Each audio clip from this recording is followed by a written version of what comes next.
Hey everyone, welcome to DB Conceptica. I hope you are doing very well. Today's in this video I'll be telling you about the population ecology जो कि plant ecology का एक important topic है. ठीक है, इसको पढ़ने से पहले हम जान लेते हैं कि पॉपुलेशन क्या होती है. Population refer to a group of organism of the same species living in a particular area at a given time. Population होती है सेम स्पीसीज के ग्रुप जो कि एक पर्टिकुलर एरिया में एट अ गिवन टाइम में वहाँ पे लिविंग कर रहे हैं, वहाँ पे रह रहे हैं. ठीक है, population are mainly two types. First is monospecific population and second is polyspecific population. मोनोस्पेसिफिक जैसा कि नाम से पता चल रहा है, मोनो मतलब वन और सिंगल स्पीशीज होगी वहाँ पे. ठीक है, it is the population of individuals of only one species.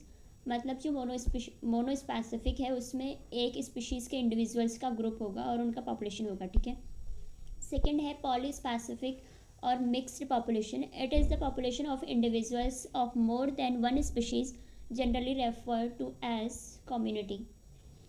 ये है मोर देन वन स्पीशीज़ का पॉपुलेशन है और उनका ग्रुप है जिसको हम जनरली बोलते हैं कम्युनिटी. ठीक है, अब इसके सेलिएंट फीचर, जो पॉपुलेशन है उसके सेलिएंट फीचर क्या क्या होते हैं. All the individuals of a population belong to only one species. That is मतलब सेम स्पीशीज से बिलोंग करेंगे. जो पॉपुलेशन में जितने भी इंडिविजुअल हैं वो सेम स्पीशीज से बिलोंग करेंगे. ठीक है, दूसरा है individuals are morphologically and anatomically similar. अगर वो सेम स्पीशीज से बिलोंग कर रहे हैं तो वो मॉर्फोलॉजिकली और एनाटॉमिकली भी सिमिलर होंगे. The individuals are genetically similar, sorry genetically related. Genetically similar नहीं होंगे बट जेनेटिकली रिलेटेड होंगे. ठीक है, the individuals are reproductively isolated from other species. ये जो पॉपुलेशन के इंडिविजुअल्स होंगे ये अदर पॉपुलेशन के इंडिविजुअल्स से रिप्रोडक्टिवली आइसोलेटेड होंगे. मतलब ये आपस में फर्टाइल कर सकते हैं सेम स्पीसीज के जो इंडिविजुअल्स हैं, बट ये दूसरी पॉपुलेशन के इंडिविजुअल्स से फर्टाइल नहीं कर सकते. ठीक है, अब है characteristics of population. Each population has the following characteristics. First is density, natality, mortality, age distribution, population growth, population equilibrium, population fluctuation, biotic potential, dispersion, population interaction and regulation of population density. ठीक है,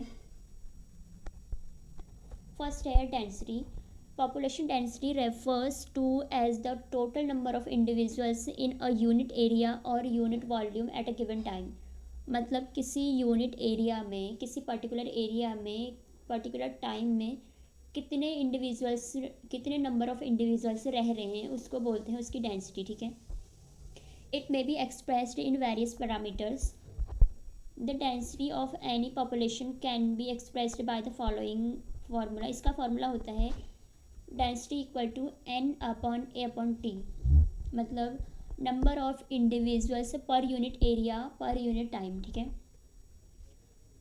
D से density denote कर रहे हैं और number of individuals है N से denote करते हैं, टाइम को टी से और एरिया को ए से. ठीक है, मेजरमेंट ऑफ पॉपुलेशन डेंसिटी, इसके भी सेवरल मेथड्स हैं. फर्स्ट है टोटल काउंट. मतलब all the individuals of a population are counted by one. मतलब जो पॉपुलेशन है उसमें जितने भी इंडिविजुअल्स हैं उनको हम वन बाय वन काउंट करते हैं. जो कि जो छोटी छोटी पॉपुलेशंस हैं उनमें ये कॉमन है, बाकी ये बहुत रेयर होता है. ठीक है, सेकेंड है sampling method. In this method suitable samples are selected. The individuals of this sample are counted and use to estimate the total population. इसमें क्या करते हैं, जो लार्ज पॉपुलेशंस होती हैं उसमें हम उसको सेगमेंट में डिवाइड कर देते हैं और उसमें से एक सुटेबल सैम्पल को लेते हैं. ठीक है, मतलब सब लगभग सेम होते हैं तो एक सैम्पल को लेते हैं हम उसमें हम काउंट करते हैं कि कितने इंडिविजुअल्स हैं और उसके बेस पे हम टोटल पॉपुलेशन में कितने इंडिविजुअल्स होंगे उसको एस्टिमेट करते हैं. ठीक है, या उसको उसके अकॉर्डिंग बताते हैं कि टोटल पॉपुलेशन में कितने इंडिविजुअल्स होंगे. ये कॉमन होता है, मतलब जो लार्ज स्पीशीज़ होते हैं उसमें इसी टाइप का करते हैं. और इसमें अगेन 3 मेथड्स आते हैं. एक क्वाड्रेट मेथड से कर सकते हैं हम, ट्रांसैक्ट मेथड कर सकते हैं और सर्कुलेट मेथड से कर सकते हैं. ठीक है, थर्ड है टैगिंग मेथड. इसमें हम इंडिविजुअल्स को जो काउंटेड इंडिविजुअल्स हैं उनको टैग कर लेते हैं. जैसे सेम स्पीशीज़ हैं, कोई मतलब बहुत ज़्यादा सेम है तो उसको हम काउंट टैग कर लेते हैं. ठीक है, जैसे फ़िश की स्पीशीज़ है या बर्ड्स की स्पीशीज़ हैं, बर्ड्स की पॉपुलेशन है, फ़िश की पॉपुलेशन है, उसमें हम टैगिंग मेथड का यूज़ करते हैं. ठीक है, the population density is categorised into 2 types. First है क्रूड डेंसिटी और सेकंड है स्पेसिफिक और इकोलॉजिकल डेंसिटी. क्रूड डेंसिटी क्या होता है? Total number of individuals per unit of total space. मतलब टोटल स्पेस में टोटल नंबर ऑफ इंडिविजुअल कितने हैं पर यूनिट, ठीक है। जैसे इसका एग्जांपल है number of rhinoceros living in a Kaziranga national park. मतलब ये काजीरंगा नेशनल पार्क का टोटल स्पेस हो गया और उसमें कितने नंबर ऑफ राइनोसेरोस हैं उसको बोलते हैं क्रूड डेंसिटी, ठीक है। Population do not occupy all the space as whole because all area may not be habitable. Population जो है जैसे राइनोसेरोस है, अब वो टोटल काजीरंगा नेशनल पार्क में तो बिलोंग नहीं करेगा, मतलब उसमें लिविंग नहीं करेगा क्योंकि वो पूरा जो है उसके लिए हैबिटेबल नहीं है, ठीक है। जैसे फूड या शेल्टर के लिए उसके लिए हैबिटेबल नहीं है, वो कहीं कहीं पे जो है लिविंग करेगा, ठीक है। मतलब कोई कोई स्पेस जो है उसके लिए हैबिटेबल होगा। तो टोटल स्पेस में राइनोसेरोस के कितने इंडिविजुअल्स हैं उसको बोलते हैं क्रूड डेंसिटी, ठीक है। सेकंड है स्पेसिफिक और ecological density. Number of individuals और biomass per unit of the habitat space. मतलब अब ये एक्चुअल वाली होती है कि पर यूनिट ऑफ हैबिटेट स्पेस में कितने नंबर ऑफ इंडिविजुअल्स हैं। जैसे काजीरंगा नेशनल पार्क में कोई एक पर्टिकुलर स्पेस होगा जहाँ पे जो है राइनोसेरोस बिलोंग कर रहा होगा, मतलब जो राइनोसेरोस के लिए हैबिटेबल स्पेस होगा उस स्पेस में कितने नंबर ऑफ राइनोसेरोस हैं उसको बोलते हैं स्पेसिफिक और इकोलॉजिकल डेंसिटी, ठीक है। It is the available area और volume which is actually colonised by the population. Population से जो एक्चुअली कॉलोनाइज रहता है, जो एक्चुअल हैबिटेबल होती है, हैबिटेट होता है, उसमें कितने नंबर ऑफ इंडिविजुअल्स हैं उसको बोलते हैं इकोलॉजिकल डेंसिटी, ठीक है। इसका एग्जांपल है same rhinoceros do not occupy all the area of Kaziranga national park. It may avoid some of area due to the lack of food, shelter, human habitations. Therefore, the area inhabited by the rhinoceros actually will be its ecological density। मतलब ऐसा तो नहीं कि total space Kaziranga national park में जो है rhinoceros occupy करेगा, नहीं करेगा, ये कुछ स्पेस को अवॉइड करेगा क्योंकि वहाँ पर लेक ऑफ फूड होगा, शेल्टर और ह्यूमन हैबिटेशन से भी ये जो है अलग रहेंगे, मतलब वहाँ पर इसके लिए हैबिटेबल नहीं होगा, ठीक है। तो क्या जो इसके लिए हैबिटेबल स्पेस है उसमें कितने नंबर ऑफ इंडिविजुअल्स हैं उसको बोलते हैं इसकी इकोलॉजिकल डेंसिटी, ठीक है। अब है factor responsible for the change in population density. इसमें मेनली 4 फैक्टर्स होते हैं। नेटालिटी मतलब बर्थ रेट और इमाइग्रेशन। अगर बर्थ रेट और इमिग्रेशन होगा तो जो पॉपुलेशन डेंसिटी है वो इंक्रीज़ होगी। और mortality that is death rate और इमाइग्रेशन होगा, मतलब वहाँ से कोई स्पीशीज़ बाहर जा रही है तो वहाँ पे जो पॉपुलेशन डेंसिटी है वो डिक्रीज़ होगी, ठीक है। दूसरा यहाँ पे natality that is birth rate, define as the birth rate of a population, average number of new individuals produced by a population in a given time. मतलब एक गिवन टाइम में जो एवरेज नंबर ऑफ इंडिविजुअल्स हैं किसी एक population द्वारा birth किए जा रहे हैं, उनको प्रोड्यूस किया जा रहा है, उसको बोलते हैं नेटालिटी, ठीक है। New individuals arise from hatching, germination और बाय द फिशन। जो न्यू इंडिविजुअल्स अराइज होंगे वो हैचिंग के थ्रू हो सकते हैं, जर्मिनेशन के थ्रू हो सकते हैं और बाय फिशन के थ्रू हो सकते हैं, ठीक है। अब है नेटालिटी का फॉर्मूला, नंबर ऑफ बर्थ पर unit time upon average population. मतलब पर यूनिट टाइम में कितने बर्थ हो रहे हैं और उसको हम टोटल पॉपुलेशन से डिवाइड करेंगे तो उससे नेटालिटी निकलती है, ठीक है। नेटालिटी इज़ 2 टाइप्स। फर्स्ट है पोटेंशियल नेटालिटी, समटाइम कॉल्ड मैक्सिमम और physiological नेटालिटी। It is the theoretical maximum production of new individuals under ideal condition. There is no limiting factors, reproduction being limited by only physiological factors। मतलब ये एक hypothetical है, ठीक है। इसमें क्या होता है कि एक आइडियल कंडीशन में कितने नंबर ऑफ इंडिविजुअल्स प्रोड्यूस हो रहे हैं।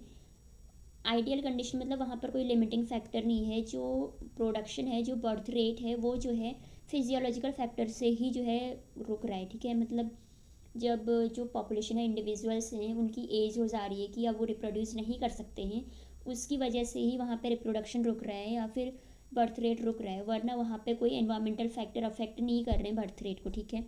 मतलब ये एक आइडियल कंडीशन है। ऐसा तो नहीं होता है कि कोई बाहर से कोई अफेक्ट नहीं करेगा या वो बर्थ करते रहेंगे, तो फिर ऐसा नहीं होता, ये एक आइडियल है, ठीक है। मतलब यहाँ पे ओनली जो फिजियोलॉजिकल फैक्टर है इंडिविजुअल के, वो ही जो है बर्थ रेट को लिमिट करता है या उसको रोकता है, ठीक है। It is a constant for a given population, ये गिवन पॉपुलेशन के लिए कांस्टेंट होता है, क्योंकि हम बोल रहे हैं कि वहाँ पे आइडियल कंडीशंस हैं, मतलब आइडियल कंडीशन है तो वो ऑलवेज सेम रहेंगी, तो एक रेट, सेम रेट से ही जो बर्थ रेट है वो बढ़ेगा, ठीक है, कांस्टेंट रेट से बढ़ेगा, मतलब वो। अब है फैकेंडिटी रेट क्या होता है? Maximum reproductive output potential under ideal environmental condition. किसी इंडिविजुअल का जो मैक्सिमम रिप्रोडक्टिव आउटपुट पोटेंशियल है एक एनवायरमेंटल कंडीशन में, मतलब एक आइडियल एनवायरमेंटल कंडीशन में वो कितना रिप्रोडक्शन कर सकता है, कितना आउटपुट रिप्रोडक्टिव का आउटपुट दे सकता है, उसको बोलते हैं फैकेंडिटी रेट, ठीक है। सेकंड है इकोलॉजिकल और रियलाइज्ड नेटालिटी, ये मेन में जो है नेटालिटी होती है, और वो फर्स्ट वाला जो था वो हाइपोथेटिकल होता है, ठीक है। Also simply known as the natality, इसको ये जो है मेनली नेटालिटी है, actual number of individual added to the population in a given time, मतलब ये एक्चुअल नंबर ऑफ इंडिविजुअल है जो कि गिवन टाइम में एक पॉपुलेशन में ऐड हो रहे हैं, उनका बर्थ हो रहा है, ठीक है, मतलब जो एक्चुअल में एनवायरमेंटल कंडीशंस हैं उसमें। Also design as fertility rate, actual reproduction performance of an individual under prevailing environmental condition, मतलब जो रियल में एक्चुअल में एनवायरमेंटल कंडीशन है उसमें किसी इंडिविजुअल का जो रिप्रोडक्टिव परफॉर्मेंस है वो कितना है, मतलब उसकी पोटेंशियल कितना है, उसको बोलते हैं फर्टिलिटी रेट, ठीक है। थर्ड है mortality, means the rate of death of individual in an population at a given time, मतलब किसी पॉपुलेशन में कितना डेथ रेट है, किसी गिवन टाइम में कितना डेथ हो रहा है उस इंडिविजुअल में, उस पॉपुलेशन में, उसको बोलते हैं मोर्टेलिटी। ये पॉपुलेशन ग्रोथ के लिए नेगेटिव फैक्टर है, मतलब अगर मोर्टेलिटी होगी तो पॉपुलेशन ग्रोथ जो है डिक्रीज होगा, ठीक है। Number of individuals dying in a population at a given time, इसका जो फॉर्मूला होता है मोर्टेलिटी को मेज़र करने का, जो फॉर्मूला होता है, निकालने का जो फॉर्मूला होता है, नंबर ऑफ डेथ पर unit time upon average population, जो पर यूनिट टाइम में जो डेथ हो रही है उसको डिवाइड करेंगे एवरेज पॉपुलेशन से, उससे हम मोर्टेलिटी निकाल सकते हैं, ठीक है। मोर्टेलिटी में भी अगेन टू टाइप्स, जैसे हमने नेटेलिटी में पढ़ा था, एक हाइपोथेटिकल था और एक रियलाइज्ड था, ठीक है। इसमें भी टू टाइप का होता है, एक मिनिमम होता है और दूसरा इकोलॉजिकल रियलाइज्ड होता है, ठीक है। मिनिमम ऑल्सो कॉल्ड स्पेसिफिक और पोटेंशियल मोर्टेलिटी, इसको स्पेसिफिक या फिर पोटेंशियल मोर्टेलिटी भी बोलते हैं। The theoretical minimum loss under an ideal और नॉन लिमिटिंग कंडीशंस, मतलब जो मिनिमम लॉस हो रहा है किसी नॉन लिमिटिंग कंडीशंस में उसको बोलते हैं मिनिमम मोर्टेलिटी, ठीक है। मतलब वहाँ पे आइडियल कंडीशंस है, वहाँ पे कोई लिमिट नहीं कर रहे हैं, वो रुक रहे हैं ओनली ओल्ड एज के हिसाब से रुक रहे हैं, मतलब फिजियोलॉजिकल हिसाब से रुक रहे हैं, और वहाँ पे जो है बाहर से कोई इन्वायरमेंटल फैक्टर अफेक्ट नहीं कर रहा है, ठीक है, वो डेथ रेट को अफेक्ट नहीं कर रहे हैं। ये कॉन्स्टेंट होता है एक पर्टिकुलर पॉपुलेशन के लिए। If the condition are ideal for individual they would die because of old age, अगर एक आइडियल कंडीशन है किसी इंडिविजुअल के लिए तो ओनली वो तब ही डाई करेंगे जब उनकी एज हो जाएगी, ठीक है, उसमें मतलब एनवायरमेंटल फैक्टर अफेक्ट नहीं कर सकते हैं उसे, इसलिए ये एक हाइपोथेटिकल है। और determine by their long physiological longevity. Second है इकोलॉजिकल और realised mortality, it is the actual loss of individual under the given environmental condition, मतलब इंडिविजुअल्स में एक्चुअल लॉस कितना हो रहा है जो एक्चुअल एनवायरमेंटल कंडीशंस है उसमें, ठीक है। ये not constant for a population, ये पॉपुलेशन के लिए कांस्टेंट नहीं है, क्योंकि जो एक्चुअल में एनवायरमेंटल कंडीशन है वो कभी फेवरेबल हो सकती हैं तो वहाँ पर डेथ रेट कम होगा, और कभी फेवरेबल नहीं हो सकती हैं तो डेथ रेट ज़्यादा होगा, ठीक है, इसलिए नॉट कांस्टेंट है, मतलब कांस्टेंट नहीं है, ठीक है। वेरीज विद एनवायरमेंटल कंडीशंस और पॉपुलेशन मतलब ये एनवायरमेंटल कंडीशंस में जो है वेरी करता है, क्योंकि कभी वहाँ पे डिजीज़ होगी और कभी प्रेडेटर्स से हैं तो वहाँ पे डेथ रेट ज़्यादा होगा, ठीक है। फोर्थ है एज डिस्ट्रीब्यूशन, एज डिस्ट्रीब्यूशन को हम एज स्ट्रक्चर भी बोलते हैं और इसको हम दर्शाते हैं एज पिरामिड से, ठीक है। The most populations individuals of are different age groups, in the most population, मतलब पॉपुलेशन में क्या होता है, जो इंडिविजुअल्स हैं वो डिफरेंट एज ग्रुप के होंगे, किसकी एज कम ज़्यादा, या फिर कोई प्री रिप्रोडक्टिव होगा तो कोई रिप्रोडक्टिव होगा, कोई पोस्ट रिप्रोडक्टिव होगा, ठीक है। Called the age structure of the population, the ratio of various age group in a population determined by the current reproductive status of the population. मतलब इसको हम रिप्रोडक्टिव स्टेटस के थ्रू जो है डिटरमाइन कर सकते हैं। Population can B divide into 3 ecological important age groups. 3 ecological important age groups में इसको डिवाइड करा गया है जो पॉपुलेशन है उससे। फर्स्ट है pre reproductive, second reproductive and third post reproductive, ठीक है। प्री रिप्रोडक्टिव में क्या होता है, इसमें मतलब रिप्रोडक्शन से पहले वाली जो फेज़ होती है, जो इमैच्योर और यंग फेज़ होती है, ठीक है। Include immature individuals. रिप्रोडक्टिव में है it comprises reproductively mature individuals, मतलब पॉपुलेशन में कितने इंडिविजुअल जो हैं अभी रिप्रोडक्टिव एज में हैं और वो रिप्रोडक्शन कर रहे हैं, ठीक है। ये हो गया रिप्रोडक्टिव एज। थर्ड है पोस्ट रिप्रोडक्टिव, मतलब वहाँ पे रिप्रोडक्शन लॉस हो चुका है, अब वो इंडिविजुअल रिप्रोड्यूस नहीं कर सकते। It comprises old individuals where the reproductive ability has been stopped, मतलब यहाँ पे वो इंडिविजुअल्स आते हैं, वो एज ग्रुप आता है जिस इंडिविजुअल में जो रिप्रोडक्टिव एबिलिटी है वो स्टॉप हो चुकी है, अब वो रिप्रोड्यूस नहीं कर सकते, ठीक है। The different age groups of a population can be represented in the form of graph called age pyramids. जो डिफरेंट एज ग्रुप्स हैं उनको हम ग्राफ के फॉर्म में रिप्रेजेंट करते हैं जिसको बोलते हैं एज पिरामिड। और there are 3 type of hypothetical age pyramid. First है expanding, rapidly growing population with the high birth rate, मतलब यहाँ पे रैपिडली ग्रोइंग पॉपुलेशन होगी with the high birth rate, उनका बर्थ रेट जो होगा बहुत हाई होगा। अगर बर्थ रेट हाई होगा तो मतलब प्री रिप्रोडक्टिव फेज के इंडिविजुअल ज़्यादा होंगे वहाँ पे, ठीक है। High proportion of pre reproductive age class individuals which are greater than the reproductive age, मतलब जो प्री रिप्रोडक्टिव एज के इंडिविजुअल्स हैं वो ज़्यादा होंगे रिप्रोडक्टिव एज से, ठीक है। Resulting in the pyramid shape का, यहाँ पे जो पिरामिड आता है वो पिरामिड शेप का आता है, मतलब ट्राइंगल वाला, ठीक है। सेकंड है स्टेबल पॉपुलेशन। स्टेबल पॉपुलेशन मतलब यहाँ पे प्री रिप्रोडक्टिव और रिप्रोडक्टिव दोनों मोर और लेस इक्वल होंगे, ठीक है। Number of individuals in pre reproductive and reproductive age group become more और less equal in size, post reproductive remain at as the smallest, मतलब यहाँ पे जो प्री रिप्रोडक्टिव और रिप्रोडक्टिव इंडिविजुअल्स हैं वो सेम होंगे, उनका साइज सेम होगा, और जो पोस्ट रिप्रोडक्टिव हैं वो स्मॉल साइज़ के होंगे, ठीक है। तो यहाँ पे बेल शेप का जो पिरामिड आता है वो बेल शेप का आता है। थर्ड है diminishing population, low proportion of pre reproductive age, मतलब यहाँ पे जो बर्थ रेट होता है वो डिमिनिश हो रहा है, ठीक है, मतलब वो लॉस हो रहा है, और बिकम लॉस हो रहा है, मतलब कम होने की कैटेगरी में है, ठीक है। तो यहाँ पे प्री रिप्रोडक्टिव फेज के जो इंडिविजुअल्स होंगे वो कम होंगे। The pre reproductive class diminishing gradually in the size as compared to the reproductive and post reproductive, मतलब जो प्री रिप्रोडक्टिव के इंडिविजुअल्स होंगे कम होंगे as compared to reproductive and post reproductive, ठीक है। यहाँ पे अर्नशिप का ग्राफ आता है और अर्नशिप का वो पिरामिड आता है, ठीक है। फर्स्ट है एक्सपेंडिंग पॉपुलेशन का, इसमें जो है यहाँ पे जो प्री रिप्रोडक्टिव है वो बहुत ज़्यादा है और जो रिप्रोडक्टिव है वो कम है, और जो पोस्ट रिप्रोडक्टिव है वो सबसे कम है, ठीक है। और जो स्टेबल पॉपुलेशन में है जिसमें इसमें क्या होता है कि प्री और जो रिप्रोडक्टिव फेज है उसके इंडिविजुअल्स बराबर हैं, ठीक है, और जो पोस्ट का है उसका कम है। डिमिनिशिंग पॉपुलेशन में क्या होता है, इसमें अर्न शेप का आता है, इसमें क्या होता है जो प्री रिप्रोडक्टिव है फेज उसमें इंडिविजुअल्स कम हैं और रिप्रोडक्टिव और पोस्ट रिप्रोडक्टिव में लगभग सेम है, ठीक है।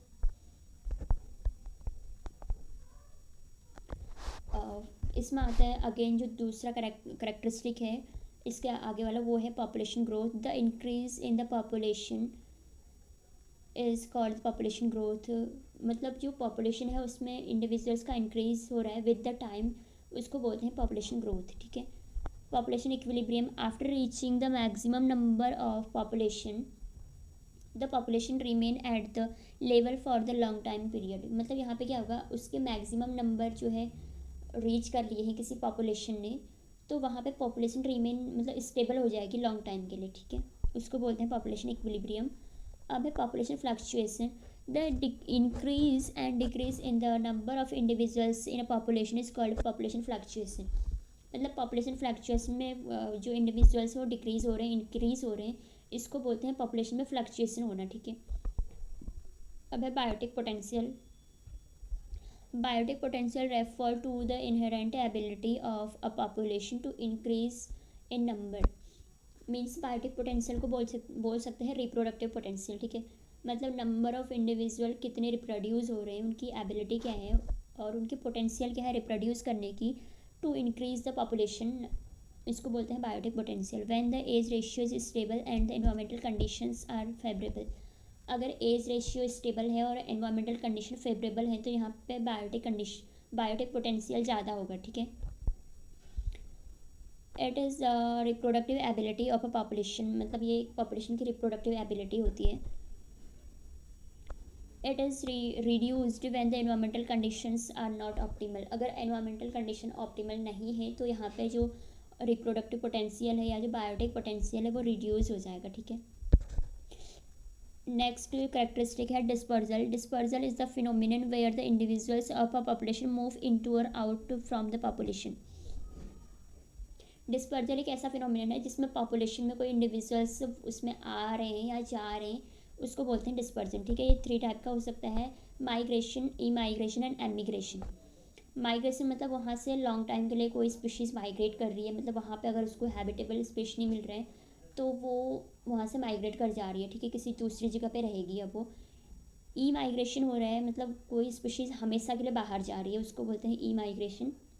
जो माइग्रेशन होता है ना वो स्पीशीज़ कुछ टाइम के लिए बाहर जा रही होती है और कुछ टाइम पीरियड बाद वापस उसी पॉपुलेशन में आ जाती है, उसको बोलते हैं माइग्रेशन।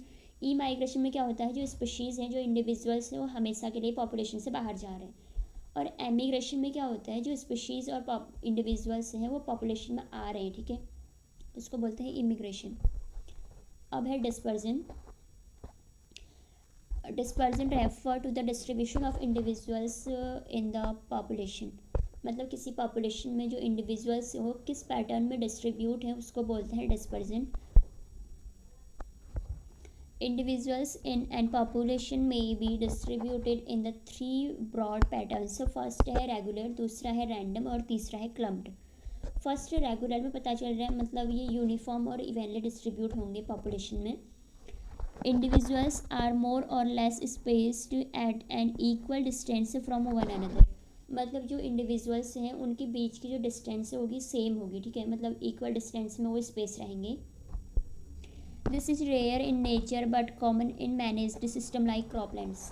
ये नेचुरली जो पॉपुलेशन से होती है उसमें रेयर होता है, बट जो मैनेज्ड सिस्टम होते हैं या मैनेज्ड पॉपुलेशन होते हैं जैसे क्रॉपलैंड हो गया तो वहाँ पे ये कॉमनली मिलता है। जैसे धान हो गया, धान के खेत हो गए, ठीक है, तो धान के जो पौधे होते हैं वो सेम स्पेस में मिलते हैं। मतलब अगर यहाँ पे जो 2 इंडिविजुअल्स हैं उनके बीच सेम स्पेस होता है, ठीक है।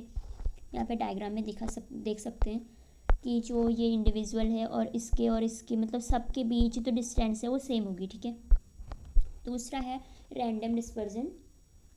Position of one individual is unrelated to the position of another individual. मतलब यहाँ पे कोई भी कहीं भी रह रहा है, ऐसा नहीं है कि किसी को कोई मैनर नहीं है, मतलब जो इंडिविजुअल का डिस्ट्रीब्यूशन है पॉपुलेशन में उसका कोई मैनर नहीं है, कोई भी कहीं भी रह रहा है, ठीक है। ये अकर करता है where the environment is very uniform and there is no tendency to aggregate. ये तब होता है जब एनवायरमेंटल कंडीशंस जो है यूनिफॉर्म होंगी और वहाँ पे कोई टेंडेंसी नहीं है एग्रीगेट करने की या मतलब ग्रुप में एग्रीगेट होने की, वहाँ पे कोई टेंडेंसी नहीं है, ठीक है, तब यहाँ पे रैंडम डिस्पर्जन होता है। ये भी जो है नेचर में रेयर होता है, ठीक है, मतलब कोई भी यहाँ पे आप देख सकते हैं कोई भी इंडिविजुअल कहीं भी रह रहा है, कोई फिक्स नहीं है कि कोई फिक्स मैनर नहीं है, मतलब रैंडमली डिस्ट्रीब्यूट हो रहे हैं। थर्ड है clump dispersion, also called contagious और एग्रीगेटेड डिस्पर्जन। क्लम्प मतलब ग्रुप में रह रहे हैं और एग्रीगेट मतलब जो नंबर ऑफ इंडिविजुअल्स हैं वो ग्रुप में रह रहे हैं, ठीक है।